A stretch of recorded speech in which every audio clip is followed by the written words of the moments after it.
This is Inside Indiana Business Radio for Wednesday, July 3rd, 2024. I'm Gary Dick.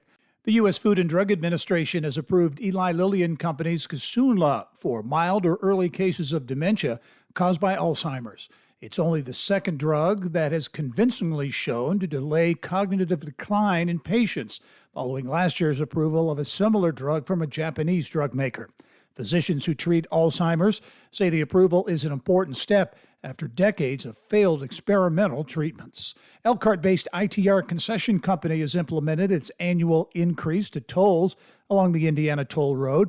The company says the toll rate for a full-length trip across the 157-mile toll road for a Class II passenger vehicle is now $15.54. That's an increase of 84 cents.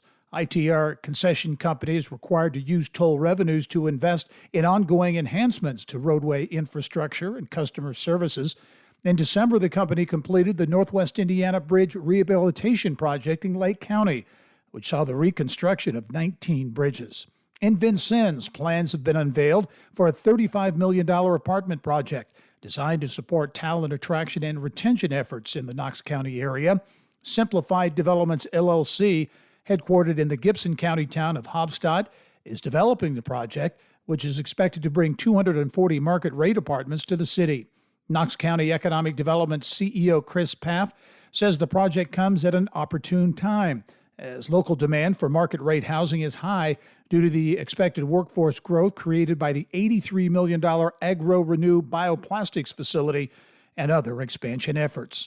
John Shannon began his tenure as president of Trine University in June of last year. Just over a year later, the university's Board of Trustees has announced it has accepted Shannon's resignation. Trine did not disclose a reason for the resignation.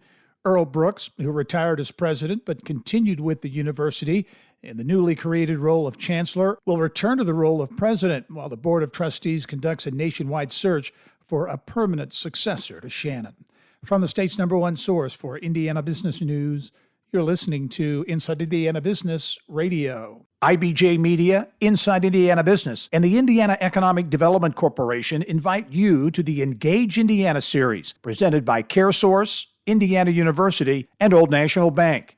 With an unrelenting focus on growing Indiana's economy, we'll dive into each region's unique challenges and distinct opportunities for growth. 9 regions, 1 goal. Indiana's bold future starts here. Discover more and register at ibj.com/engage. U.S. Customs and Border Protection has approved a proposal from Ports of Indiana Burns Harbor to establish the first international sea cargo container terminal on Lake Michigan. This would create the only all-water container route for ocean vessels to serve the greater Chicago metropolitan area via the Great Lakes.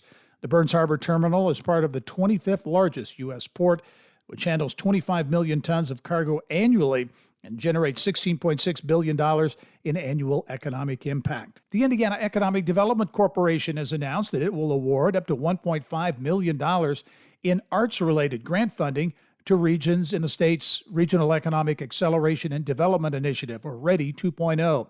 The awards, funded by a $250 million grant from Indianapolis-based Lilly Endowment, are designed to support strategic planning efforts focused on arts and culture projects. This is Gary Dick for Inside Indiana Business Radio on Demand.